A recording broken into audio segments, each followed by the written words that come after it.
idol, good morning. Nandito po tayo sa Santa Mesa, Maynila. Alright. Wow. Tayo sa crossing highway.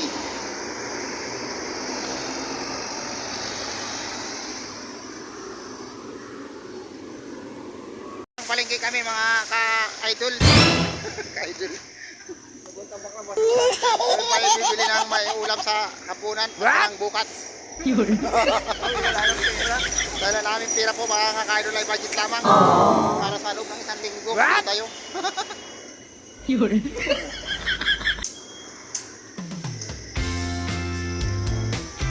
Dalawa oh. Ha? Ayan.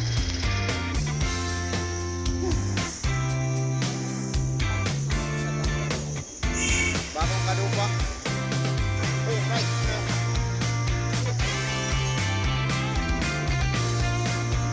Uy! Yan na maliit. Malapit lang sa aming trabaho. Nandito na kami sa bungan. Pero sa likod pa yung palengke. Ayan o. Ha? Wow. Yun. Oh, bird!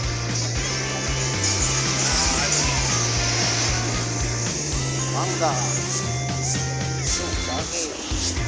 Mais.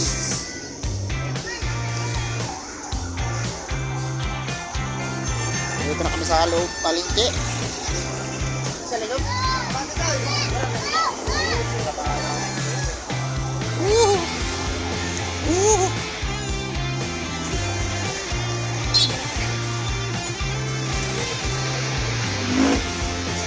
Naambon pa, naambon. Oh, dito tayo. Dito. Ano? Ha? Manok? Kami sa palengke, gusto magtayo. Ano ka ang bibili natin? Yo. Mamimili na naman yung ulam. Uyog, ito, baka no? Pata na lang kayo, pata? Ha? Ano ba, manok?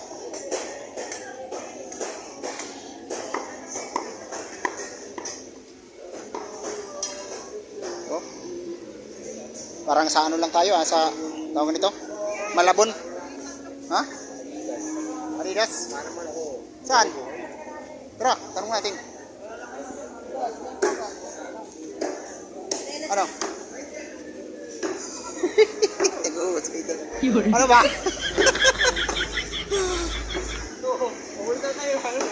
Dalawa na ba yung ulam eh? Ano? Yun na nga, yun o. Ano ba? Isda. Ha?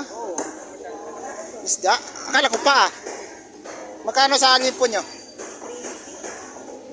Doon sa kami sila, ano lang yun eh, 340. Magkano siya po, manok bebe?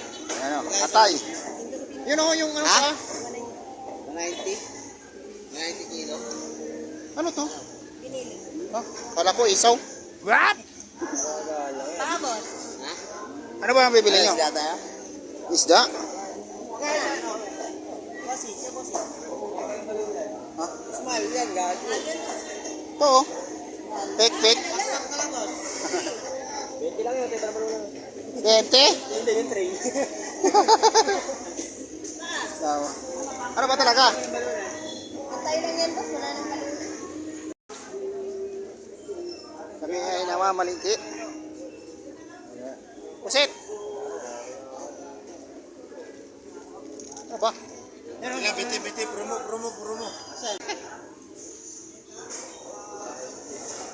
Sabi ko sa'yo eh, ang problema natin yung saingan. Ano? Ha? Tahong. Tahong ka. Yung sana masarap po.